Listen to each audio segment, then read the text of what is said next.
كي برزطني والمراه هايزه بنادم في كرشها 9 شهور وملي كتجي تنعس الشهر الثامن والتاسع كتطلع على الطريق ديال الكما ودوز رجلها بشويه. علاش ديك الحمل هو يجي بحال كيدار ويتصيب بحال الفيل؟ علاش ما هايز والو؟ وكاين اللي كيطيح على الكما ويبقى ناعس، واحد طاح على الكما وبقى سيكا كمانه، علاش ما فكرش والو؟ فاحنا نقدروا التعب اللي كيضرب هذه المراه هذه واخا تغلط معنا ولادي. والرسول صلى الله عليه وسلم قال بان المراه واخا تحسن ليله حياتك كامله وتقطع شي نهار تقول لك انا عمري ما شفت معك شي نهار بيض.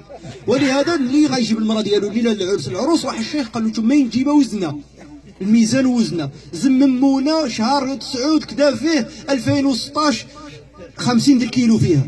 غضرب واحد عامين معاها وتقول لك جيب لي الروز تجيبو الصفار وهي كتقاتلك ديك البياض، تقول لك عمرك ما تسمع الكلام ديالي وانتايز معايا وضيض عمري ما شفت معاك الرباح، انا النهار اللي ديتك ما شفت معاك. تجبد ديك الميزان وتقول لاش طلع فوق هذا الميزان غتجبر فيها 60، تقول لها جبتك فيك 50 ودابا 60، هذه 10 ديالي غتزدحني فيها 10 كامله.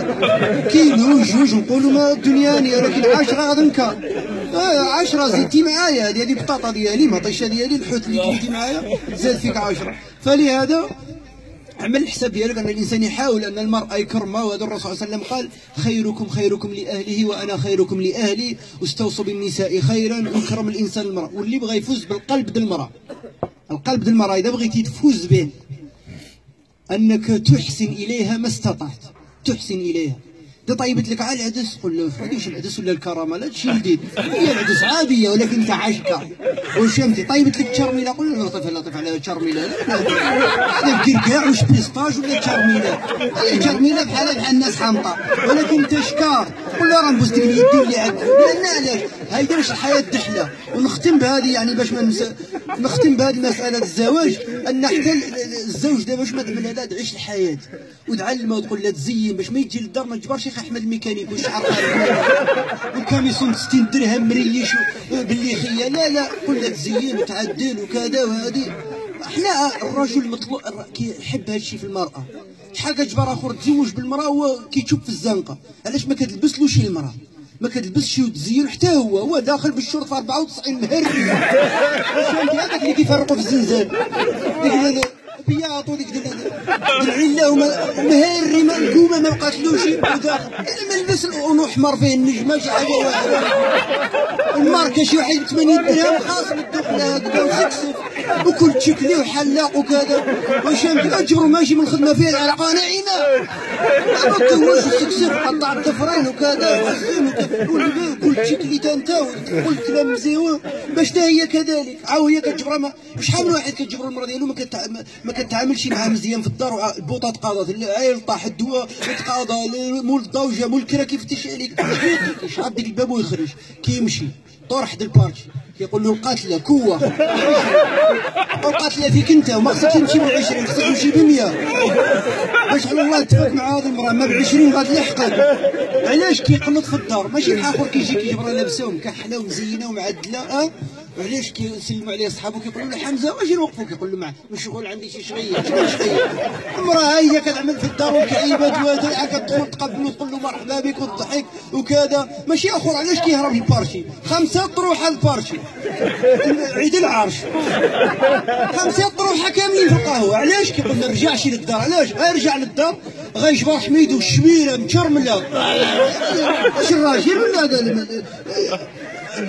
فلهذا كتجبرو كيهرب القهوه. لكن الراجل اذا جبر المراه فيها الانوثه وكتلبس مزيان وتتكلم معاه والكلمه الطيبه والله ما يبقاش في الزنقه ويجلس ويضيع الوقت ديالو وفلوسه. كتجبرو خارج في 6 من الخدمه 6 وتولد كيكون في الدار كيحل ويدخل. علاش؟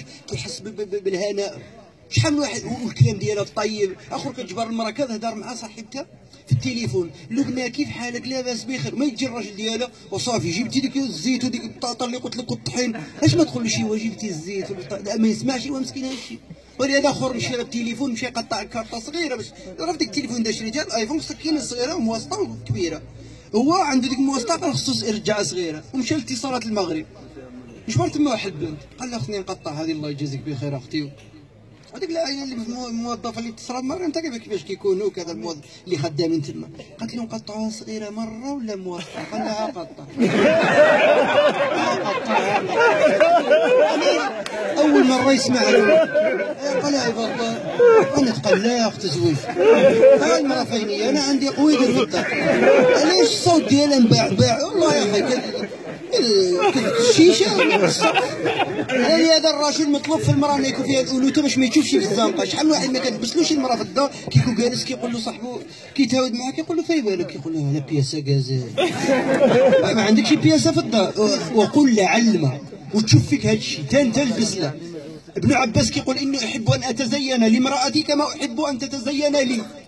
انت تزين له ولبس مزيان وكذا حتى الكلام طيب باش تسمع، وانت عاود وتكون حرش وراجل حتى هي كيحب انت كيعجبك المراه تكون انثى وهي كيعجبها الراجل يكون حرش عاود كذلك رجل. حنا كنا في برشلونه كنصلي في العصر في واحد المسجد وبها اختي ان شاء الله، وهو واحد السيد صونا له التليفون، صونا له التليفون فعيط عادي ديك التليفونات عادي فعيط يتكي على هذيك يقطع حمار، تكى على اوكي وجوج د المرات عرف صونا له التليفون بقى كيتكي هيدا، تكى على اوكي جوج د المرات شنو يخدم؟ حنا في الصاله ساجدين السجده الاولى ونسجدوا السجده الثانيه، في ديك السجده الثانيه ما ينوضنا تصونا له التليفون في وسط الجامع تكى على اوكي جوج د المرات خدم ديك البوق وكبر الصوت الطابوس، هو تكى عليه وخدم ديك الطابوس وحنا ساجدين كنسمعوا حميد حميد رد عليا حميد العصار مشات واش اللي يسمع هذا غادي ابقى نقول سبحان ربي الاعلى تفافى كنقول من بك الاحرار مشرق الارواح حميد وهذيك الصوت باقي في ودني انا لحد الان انا مآدي. الله يغفر له والله يغفر الله يسامح له ادانا زعما والله وتعدى علينا الله يغفر له. حميد قلت له يا صاحبي عندك في حال هذه ما نخليها لا طيب لا تصدق هذا صغارتي يقول لي حميد وانا والمشاكل يتحل علاش فلهذا الانسان هكذا المراه شوف سبحان الله اخر دابا كتجبر المراه ديالو ما كتكلمش معاه مزيان وما كتعطيش حقه تلبس له تزين، فلهذا الشباب خصهم يعرفوا هذه المساله ويعلمها هي المراه يعلمها ويقول لها كيفاش وتستافد منه حتى هو ويكون وهذا الشيء باش كيجي بالقرايه. ولذا كيقول لك الكواريده سلموا شبروا الدنايه لا لا ماشي قضيه ديال الكوار عندهم جوج العقوله ولا جوج الريوس لا لا الكواريده سلموا كيبداو باللي بدا به الوحي. أول آية نزلت أول كلمة من الوحي شنو هي؟ اقرأ.